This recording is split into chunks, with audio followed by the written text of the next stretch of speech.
ओय रामा इकडे. ओय रामा कुठे गेला होता? सर मग हे शाळेत पोर सोडायला गेलतो. ऊसतोड किती राहील तुमची अजून 5 करायला उसतोड आपल्यावरी. काय म्हणतो गावात प्रचार मग? सरपंच प्रचार व्यवस्थित चालू आहे, पण तुम्ही पण लक्ष द्या थोडं. अहो प्रचाराला तुम्ही असले ना आम्हाला काय गरज आहे? तुम्ही एवढे जीवाचे आपले कार्यकर्ता असले ना आम्हाला काय टेन्शन आहे. आणि एकदा आपला ऊस तुटून गेला की उठल्या पडल्या आपण त्याच्याच माग. बरं ते जाऊ द्या. तुम्हाला मी सांगितलं होतं, तुम्ही ते कोण म्हणले ते विरोधकचा एक माणूस आहे म्हणे, लय माणूस पॉवरफुल आहे. हा सरपंच शिर्डीचा आकाश का? अहो त्याचं आणि त्या विरोधकचं लय चांगलं आहे. तो विरोधकसाठी काही करायला तयार आहे. त्याच्या हातावर लय माणसं आहे.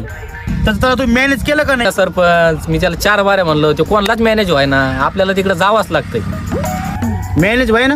असा कोणता एवढा निष्ठावंत कार्यकर्ता तो? चला शिर्डीला. शिर्डी तरी इथून काय 200 किलोमीटर आहे. चला शिर्डीलाच. बरं आता आपण शिर्डीमध्ये पोहोचलेलो आहे. आता एक काम करायचं, ते आकाशला फोन कर. कुठं भेटायचं सांग त्याला. फोन लावतो मी.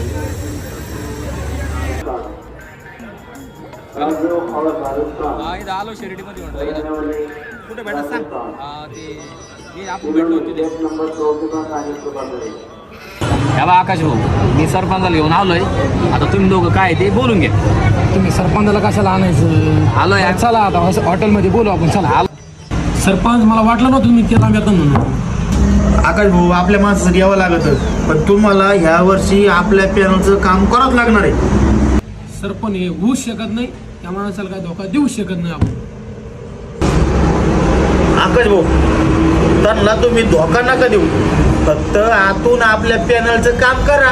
हे 10 घ्या, बाकीचं तुम्हाला देतो नंतर. मी टेन्शन नका घेऊ. सरपंच तुमचंच काम करतो मी आणि तुमचाच प्रचार करतो. सरपंच घेऊ का आपण?